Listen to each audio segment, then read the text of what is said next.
En todo mi camino de espiritualidad, de crecimiento, de mejora, de emprendimiento, siempre me topo con el tema de los hábitos que no puedo cambiar.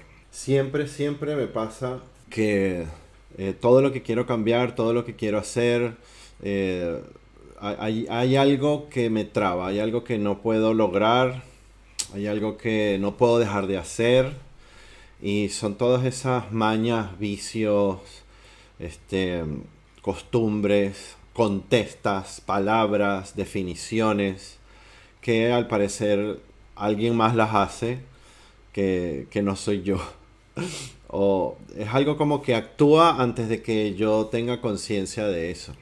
Y me doy cuenta que esas mañas, esos tics y todas esas, digamos, programaciones automáticas, a medida que iba haciendo meditaciones, a medida que iba deconstruyendo mi ego, deconstruyendo mi ser, a medida que iba teniendo más contacto con la naturaleza y menos contacto con lo artificial, con la máquina, la llamo yo, esas mañas iban bajando. Y rápidamente vi una conexión entre la ansiedad y todos esos comportamientos. Era como que mientras más ansiedad tenía, más me iba hacia todos esos programitas como fumar, comer chocolate, ver televisión, procrastinar, eh, tener pensamientos negativos. Y bueno, cada quien tiene lo suyo, etcétera, etcétera. Y cuando la ansiedad bajaba, esos comportamientos bajaban. Y entonces cuando los comportamientos bajaban, era como que el gran volumen de mi cabeza, el gran volumen de todas las cosas que me dejaban en el mismo lugar, que no me permitían cambiar, que no me permitían hacer lo que quería hacer, se iba poniendo más bajito y me permitía entonces tener más control sobre mi vida entera, sobre mi forma de sentir, etcétera. Por ejemplo, en algún momento me imaginé pensando que debía quitar de mi cabeza los pensamientos negativos hacia cierto tipo de personas por cierto tipo de situaciones, sobre todo con lo que comenzó a pasar en marzo del 2020. Eh, y mientras más ansiedad tenía, más me venían los pensamientos sin control a la cabeza, me asaltaban los pensamientos, inclusive cuando estaba meditando me asaltaban los pensamientos, me saboteaban las relajaciones, las meditaciones, etcétera, etcétera. Y la verdad es que eso llega un momento que se puede convertir en un infierno, ¿no? Este, eso se puede convertir en una cárcel. Eres tú contra ti mismo, no dejándote avanzar, no dejándote ser, no dejándote progresar. Y entonces entendí que creas lo que creas, seas quien seas, pienses lo que pienses, vengas de donde vengas, el nivel de ansiedad debe ser bajado. El nivel de ansiedad debe ser controlado sí o sí para poder continuar, para poder crecer, para poder evolucionar, para que me entren las palabras, para que me funcione la meditación. Y vi fácilmente cómo, claro, a mayor ansiedad, menos crecimiento, y a menor crecimiento, mayor ansiedad. Y también a mayor ansiedad, más vicios, y mientras más vicios, mayor ansiedad. Porque resulta que todas las cosas que yo hago que me generan ansiedad son esas cosas que hago para bajar la ansiedad. Entonces me di cuenta que aquí había algo interesante y que no era, esto no es algo que se arregla sabiendo o entendiendo o viendo un video o leyendo un libro. Esto es un tema que se va trabajando poco a poco y se va controlando como quien hace ejercicio, como quien practica un arte, como quien refina una práctica. Porque, claro, el lienzo y el pintor es lo mismo. Somos nosotros mismos los que proyectamos la película y los que vemos la película. Entonces, como que ahí se crea una situación de feedback, de autofeedback, que se puede salir de control extremadamente rápido. Entonces, el proyecto Ansiedad Cero se me ocurrió hacer unas reuniones como esta. Este, quizás, o sea, el formato no lo he decidido y estoy probando con YouTube Live a ver qué tal nos va. Quizás sea Facebook Live luego. Ahí veremos, porque la idea es que eh, cuando empecé a escribir sobre espiritualidad y sobre todos estos temas que tanto me apasionan, eh, y en particular sobre la meditación, que me parece una práctica fundamental para avanzar. De hecho, en cualquier cosa que tenga que ver con la mente, la meditación es piedra basal para poder ir conquistando nuevos estados de conciencia. Eh, Muchas personas me decían que no podían meditar, que no les salía la meditación, que no se concentraban, que les picaba todo, que se pusieron una vez hace 10 años y no se volvieron a poner más nunca. También me pasa que las personas que atiendo en consulta, eh, un factor que tenemos en común es que no dejan el celular, están enganchados con noticias, con redes, canales, grupos de Telegram sobre todo, y han caído como en una relación compulsiva con las pantallas. Y eso es como que lo más básico, o sea, si no puedes desligarte de eso, si no tienes el control sobre cosas que haces voluntariamente, porque estamos hablando de un celular que tienes que comprarte, configurarlo y ponerlo a cargar, imagínate el resto de las cosas, el inconsciente, las relaciones con tus padres, etcétera. Entonces me di cuenta que estaba hablando del kilómetro 10 cuando no tenía resuelto el kilómetro 0 y el kilómetro 1. ¿Qué es el kilómetro 0 y el kilómetro 1? El tener control sobre los actos del día a día. Entonces, importante, conectar con ese grupo de personas que quieren crecer, que quieren echar para adelante, pero algo los está saboteando y no saben de dónde viene. Por eso es que el primer video del proyecto Ansiedad Cero, además que me fascina el nombre, es de dónde viene la ansiedad. Y para saber de dónde viene la ansiedad, tenemos que saber qué es el ego. Tú podrás decir, pero ¿qué tiene que ver una cosa con la otra? Y aquí voy. Te voy a explicar a líneas generales y muy rápidamente mi concepción del ego, ya que mucha gente tiende a asumirlo como algo negativo, como algo que hay que quitarse de encima, en el mejor de los casos. En el peor de los casos, muchas personas ni siquiera saben que existe un ego. Para mí el ego es como un pequeño robot o un programa que es parte de la programación de esto que llamamos cuerpo, pero nuestro cuerpo no es solamente la carne, el pellejo y los fluidos.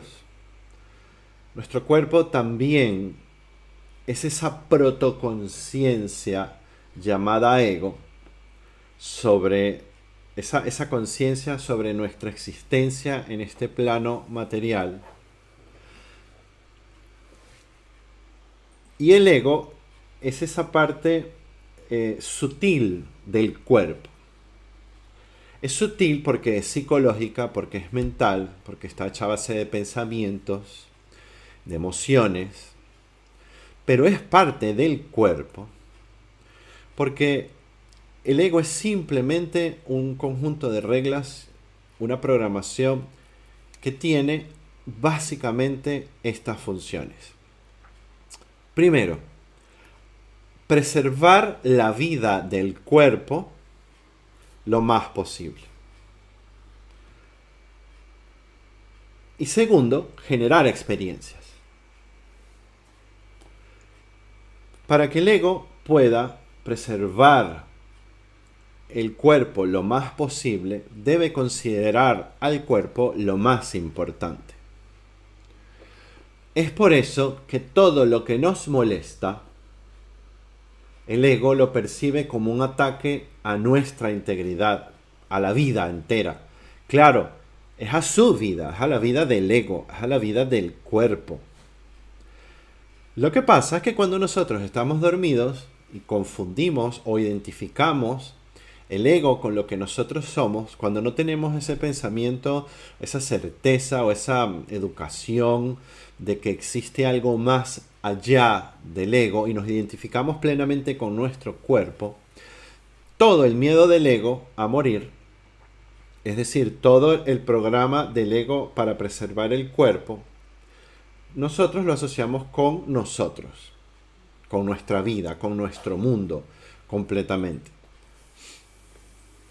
Y para que el ego pueda generar experiencias, tiene que hacernos creer que nosotros somos únicos y merecemos todo lo que el ego pida. Y que por ende, como nosotros somos asimismo el mesonero y el comensal, nosotros tenemos que darle al ego todo lo que pida. Entonces nuestro ego, que es ese programa que cree que nosotros somos el cuerpo y que anda por la vida gestionando las emociones, gestionando las energías, buscando siempre darle lo más posible al cuerpo a nivel de estimulación, de emociones, de placer, rechazar todas las cosas que nos incomodan, que atentan no solamente contra la integridad física, sino contra la individualidad, que atentan contra la supremacía nuestra en nuestro mundo.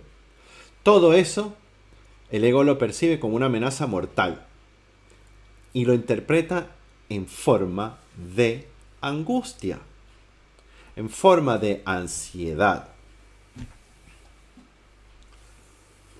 La ansiedad es entonces el remanente de toda la angustia que genera el ego.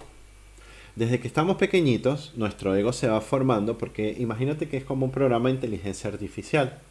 Él se va formando a partir de nuestra genética, nuestra epigenética, temas transgeneracionales, temas congénitos, temas de crianza, temas de socialización. Y se va formando esa noción del yo soy a nivel del cuerpo. Y entonces se va haciendo más complejo y va al comienzo la vida, o sea, el ser, el encarnado, el cuerpo en este 3D, se enfrenta contra las dualidades. Lloro, me callo, vivo, muero, peleo, huyo, grito, estoy calmadito, le pego un sopetón o lo acaricio y empieza a darse cuenta que si hace tal o cual cosa, le va de tal o cual manera. Bien, al pasar el tiempo, esa red de estímulos que van y vienen de recompensas y castigos se va convirtiendo en algo muy valioso porque pasa mucho tiempo y cuesta mucha energía el llegar a vivir una vida como quiere el ego, que es decir, todo para mí, todo para mí, todo para mí, todo para mí, todo para mí. Es por eso que el bebé aprende. Él viene con el programa de llorar, pero luego aprende cómo utilizar el llanto para obtener más que leche. Y luego cuando el llanto se le gasta, aprende a hablar y aprende a decir tal o cual cosa para que mami y papi lo traten de tal manera y le den tal cosa. Entonces, a medida que pasa el tiempo, esa madeja de estrategias sobre el mundo se convierten en la idea de lo que nosotros somos. Pero esa estrategia no es perfecta. Esa estrategia tiene fallas, tiene errores. A veces las cosas no salen bueno, las cosas casi nunca salen como están planificadas. De hecho, la generación de experiencias y el aprendizaje tiene que ver con todos esos errores que vamos cometiendo, cómo vamos aprendiendo y cómo vamos refinando nuestra estrategia. De hecho, la mayoría de nosotros estamos aquí ahora porque vinieron unas medidas restrictivas que nos hicieron apretar las nalguitas y nos hicieron evolucionar, refinar nuestra búsqueda de disminuir nuestra ansiedad. Y en esa búsqueda nos topamos con la iluminación, con las revelaciones, con la espiritualidad, con otros planos, etcétera, etcétera, etcétera. Entonces, la ansiedad es ese remanente que va quedando de frustraciones, de dolores, que no podemos explicar porque son manejadas por un programa que solo está encargado de preservar al cuerpo. Pero nosotros no somos solo el cuerpo. Esa conciencia que está por encima del ego también está operando constantemente, aunque no sepamos que está. Entonces, a medida que vamos creciendo, vamos acumulando de de la crianza que nos dieron y de la crianza que no nos dieron, de los errores de nuestros padres, de las enfermedades, de todo lo no dicho, de todas las emociones no trabajadas. Nos va tocando como si fuéramos parte del micelio de un hongo o parte de las raíces de un árbol. Nos va tocando explorar nuevos confines de las emociones, nuevos confines del aprendizaje, nuevas esquinas oscuras de cómo hacer las cosas mal, nos van tocando a nosotros, y es la ansiedad la expresión de todo eso que se nos va acumulando, que tenemos que trabajar, y que eventualmente, cuando entendemos la verdad, cuando despertamos la conciencia, entonces la ansiedad empieza a salir, empieza a brotar, porque como son todos esos montones de reconcomios guardaditos que andan con nosotros constantemente, cuando tomamos conciencia empiezan a explotar, a salir, a brotar, a perturbarnos más la vida. Ya dejan de ser esa simple ansiedad, se convierten en angustia, porque están ahí presentes, porque es el momento de entender una verdad, aceptar, limpiar, sanar y seguir adelante. Entonces, ¿qué pasa con nosotros y la ansiedad? Que comenzamos por las consecuencias. Yo dejé de trabajar en marketing y me dediqué a la psicología y me dediqué al mindfulness y a la espiritualidad porque me obstiné de conocer a clientes apurados. Personas que venían con un problema y tenían que aplicar una solución de adelante para atrás, desde las conclusiones hasta los orígenes, desde los efectos hasta las causas. Cosa que es más difícil, más compleja y casi nunca trae una solución, sino que solamente complica más las cosas. Eso es más o menos como, imagínate que tienes una manguera y la manguera está abierta, está abierto el chorro y la manguera suelta, empieza a botar agua por todos lados. Nosotros, con la ansiedad, que es lo mismo que los clientes del marketing con sus apuros de dineros, ellos querían agarrar la manguera por el extremo y tratar de evitar que la manguera siguiera echando agua, pero entonces la manguera los eludía porque siempre seguía botándolo. Y nunca quisieron, y no queremos, porque duele más, ir y cerrar el grifo. Esto que estoy diciendo, más allá de un chiste, tiene un correlato bastante importante. porque vivimos buscando cómo disminuir la ansiedad, pero no invertimos tiempo en encontrar las causas de nuestras ansiedades. Vivimos buscando repetir frases, mantras, hacer meditaciones, tomar medicamentos, hacer yoga, etc. Pero estamos tratando la ansiedad como se trabaja en el paradigma viejo.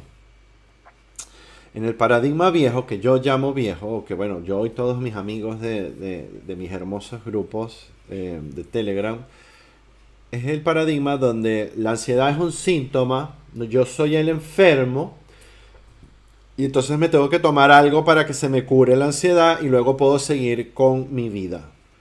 Y ese proceso causa más ansiedad. Y así se nos van montando cositas escondidas sobre cositas escondidas sobre cositas escondidas sobre cositas escondidas, errorcitos sobre errorcitos sobre errorcitos. Y después, un día, cuando ya tenemos cierta edad, estamos acostumbrados a esos temblores, a ese fumar, a ese comerme las uñas, a ese no puedo dormir, a ese no puedo respirar, a ese me tengo que tomar tal pastilla para poderme dormir. Y nos definimos como que nosotros somos así. El enfoque que estoy buscando desarrollar, que se llama ecobioemoción, propone una forma distinta de aproximarse a la ansiedad y a la enfermedad y al malestar y al dolor, que es todo lo mismo, con palabras diferentes, en niveles diferentes, con orígenes diferentes, con particularidades diferentes, pero es todo lo mismo. Es el dolor de estar vivo. Es la moneda con la que pagamos el aprendizaje y las experiencias que generamos. ¿Por qué necesitamos desmontar el ego? Porque si nosotros seguimos creyendo que nosotros somos solamente el cuerpo, y si nosotros seguimos haciéndole caso a ese programa, porque es solo un programa, nunca vamos a salir de la rueda de la rata. ¿Por qué? Porque para que el ego pueda generar experiencias, recuerdos, historias, debe tener alguien a quien adjudicárselos. Y ese alguien es nuestra individualidad. Yo, Rafael, tú, Luciano, tú, Ana, Jonathan, Patricia. Pero eso es falso. Eso es un estratagema. Eso es una herramienta temporal. Eso es una rutina de programación.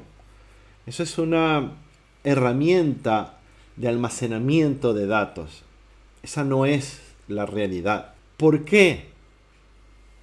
Principalmente porque nosotros, nuestra realidad, nuestra identidad, no es la individualidad, es lo colectivo. No somos nosotros solos, yo, Rafael, no soy la unidad de análisis, no soy lo que hay que estudiar.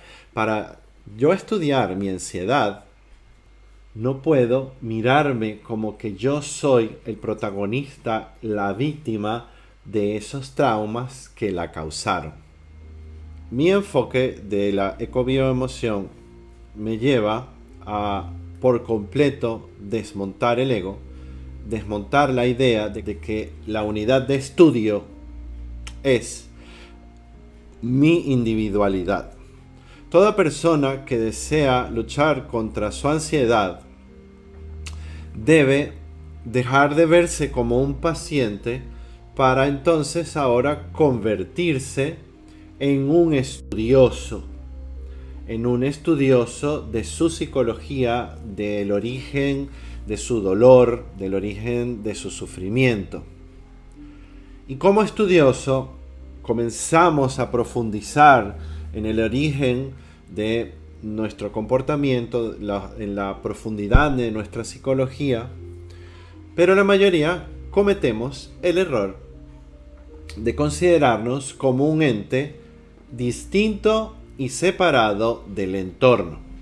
Todas las cosas que yo tengo, todas las cosas que yo hago, son producto de la manera en la que me ha alimentado el entorno, mis padres, y mis padres por mis abuelos, y mis abuelos por sus padres, mis hermanos, mis amigos, lo que veo, de lo que como, con lo que me relaciono.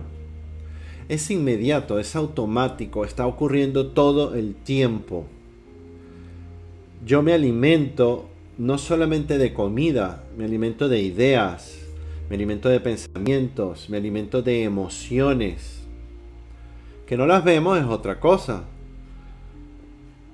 De la misma forma, yo estoy generando constantemente alimento para los demás. Entonces, cuando yo enfoco la ansiedad desde ese punto de vista, ya no lo veo como un dolor que me ataca y yo, como ay pobrecito, tengo que liberarme de él, sino que lo veo como parte de un proceso de enfermedad, de todo un árbol genealógico, de toda una vecindad, una comunidad, de todo un país y de toda una humanidad que está en un gran proceso fractal e interconectado de aprendizaje. ¿Qué significa fractal? Lo fractal es una repetición anidada del mismo patrón que lo único que lo diferencia es la magnitud. Es como las muñequitas rusas llamadas matrioshka. Es la misma muñequita dentro de otra, y esa tiene dentro otra, y esa tiene dentro otra, pero todas son iguales. Bueno, y las matrioshkas no son tan iguales porque llega un momento donde ya no la puedes pintar, pero me entiendes, ¿no?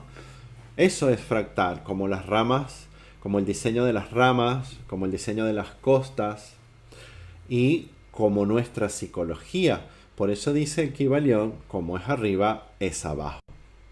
¿Qué significa es arriba y es abajo? Lo mismo, que somos fractales. Es decir, que nuestro desarrollo, nuestras relaciones, nuestro crecimiento tiene la misma estructura en diferentes niveles.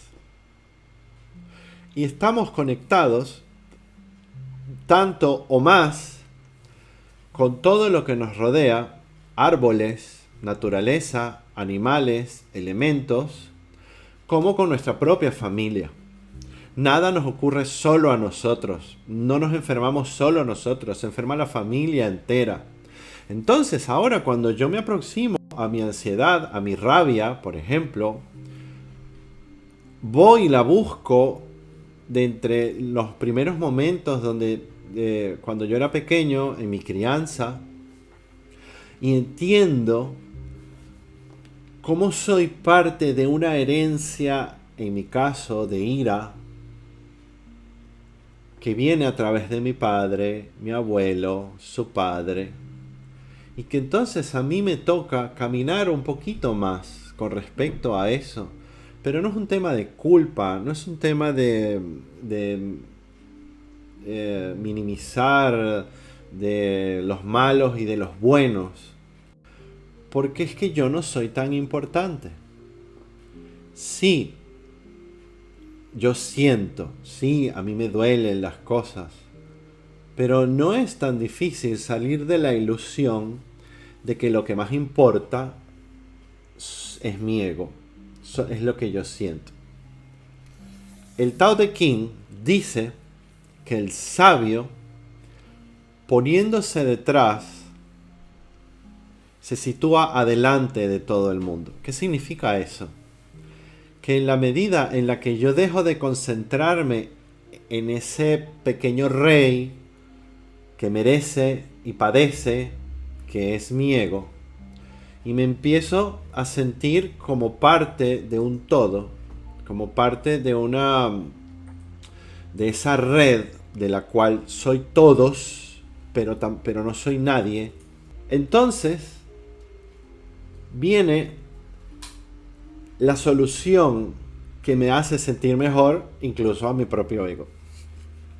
O sea, incluso si fuera una técnica súper egoísta, funciona el desarmarse, el quitarse el drama de encima, el quitarse el merecer, que yo merezco que me traten bien, que yo merezco que me quieran, que yo merezco que me respeten, que yo merezco, que yo merezco. Y entonces te enfocas en el diseño.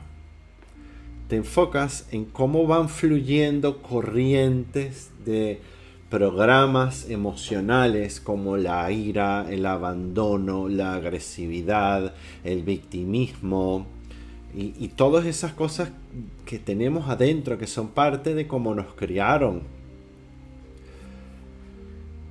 El solo hecho de aproximarse a mis traumas de esa forma le quita el drama, le quita el velo de muerte, de gravedad, de solemnidad, y me permite verlo tal y como es.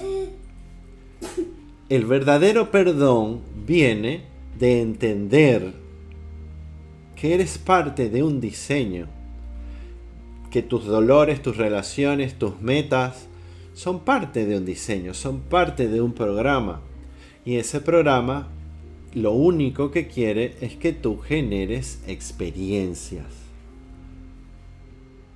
No es una culpa, no es un error, no es una guerra, no es un enfrentamiento, es un sistema de generación de experiencias. ¿Cuál es tu trabajo? Despertarte, separarte de ese programa, verlo operar, pero no creerte que eres ese programa, y reconectarte. ¿Con qué te reconectas? Te reconectas con tu familia, pero no solo con la familia consanguínea, te conectas con tu familia de diseño, es decir, te conectas con la naturaleza. Pero conectarse con la naturaleza no es solamente ir al bosque, sentarse, hacer grounding, poner los pies en la tierra. No, es entender que te pareces tanto a ellos que tú eres ellos y que ellos son tú. Y que ya no hay un tema de tú, hay un tema de diseño. Hay un tema de cooperación. Es una cooperación tan grande que lo que es el ser vivo es el acto de cooperar en sí. Cuando tú analizas a un ser vivo te das cuenta que es muy difícil separar la noción de ecosistema de la noción de ser vivo. Porque todos los seres vivos son ecosistemas. Y lo que hace vivo al ecosistema, lo que hace vivo al ser, perdón, es la cooperación intrínseca entre sus pequeños componentes. La simbiosis eterna es lo que crea la vida. Entonces ahí no hay a quien echarle la culpa de nada. Ahí no hay a quien echarle la responsabilidad de nada. Son todos procesos que van ocurriendo. Lo que existe es la vida, el diseño, eso que otra gente llama Dios. Yo como soy diseñador me gusta verlo como el diseño, como el orden, como ese fluir que está reflejado en la astrología, en la geometría sagrada, en casi todas los conocimientos esotéricos hablan de la misma cosa. Cuando yo ubico mi yo ahí, en el diseño, ya tengo la potestad de analizar todas las cosas que me han pasado y perdonarlas, dejarlas ir, soltarlas, volverlas a enfocar de una forma distinta e intentar nuevos enfoques, nuevas técnicas para entonces disolver esos traumas que me generan la ansiedad y entonces comenzar ese proceso de desmontaje donde el entendimiento desmonta la emoción y la emoción desmonta la maña que te baja la ansiedad, que entonces te permite entender mejor y entonces mejoras la emoción, liberas la maña, liberas la ansiedad y así. Es un proceso dinámico. Entonces, el tema de hoy era ese tema del origen de la ansiedad en el propio ego para entonces comenzar el proceso de desmontarla. Por supuesto que luego de eso vienen todos los temas específicos, porque no es lo mismo una persona que tiene ansiedad porque fue abandonado a una persona que tiene ansiedad este, porque fueron muy agresivos con él, a una persona que tiene ansiedad porque sus padres eran muy viciosos, o una persona que tiene ansiedad porque ha caído en las garras de las pantallas y no se puede separar. O sea, cada quien tiene diferentes maneras de llegar a lo mismo. Porque ¿qué es lo mismo? En un extremo somos presas de un programa. Somos esclavos de un programa. Es decir, es como que si nosotros estuviéramos jugando Sims o Second Life y no lo supiéramos. Y creemos que somos el muñequito. Y en el otro extremo, por miles de formas diferentes, miles de grados astrológicos, etcétera, está el darnos cuenta de que el muñequito es una cosa y que yo soy otra. Y yo no tengo por qué ponerme a llorar por las cosas del muñequito. Yo tengo que hacer que el muñequito haga lo que yo quiera. Yo no tengo por qué creerme que el policía de los Sims, cuando se acerca a mí, de verdad me va a poner preso a mí, va a poner preso al muñequito, si es que acaso lo pone preso. Yo no tengo por qué sufrir por esa cosa. Entonces, esos dos extremos son el mismo. En una nos creemos el muñequito y en la otra sabemos y separamos al muñequito del usuario y entonces procedemos a resolver todo lo que hay que resolver. Entonces sí hay técnicas particulares y las vamos a ir trabajando en los próximos episodios, ir más a lo específico, pero a mí me parece que es fundamental sumirse en ese ejercicio de decir ya basta. Ya basta ser el emperador que sufre y merece y padece. Ya basta de ser ese niño que pide y pide y pide y pide. Ya basta de esa soledad ontológica en la cual yo siento que mis problemas no los tiene nadie más y que yo merezco algo y los demás no importan, de que lo que me pasa a mí es único y es especial, de que cada quien, de esa cárcel del egoísmo, para entonces trasladar ese yo a la red.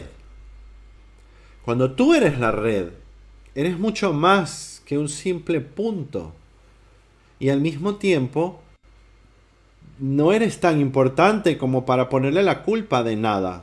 Entonces, puede llegar a ser algo muy guay, ya que el yo sigue existiendo, el punto sigue estando ahí.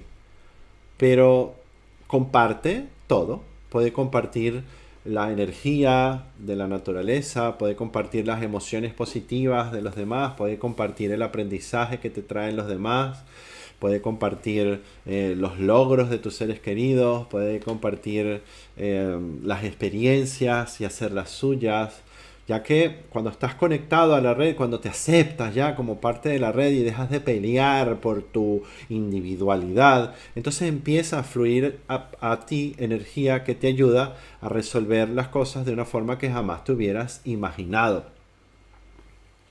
Entonces, tu ansiedad, tu miedo, tus fobias, tu tristeza, tu soledad, te toca emprender ese viaje de disolverte, de fundirte, de entregarte a eso que llamo el diseño, o a Dios, o al todo, o a la fuente, y comenzar el verdadero perdón. El perdón no es un acto moral, es un acto de entendimiento, porque ya dejas de ver el drama del muñequito y comienzas a ver el diseño.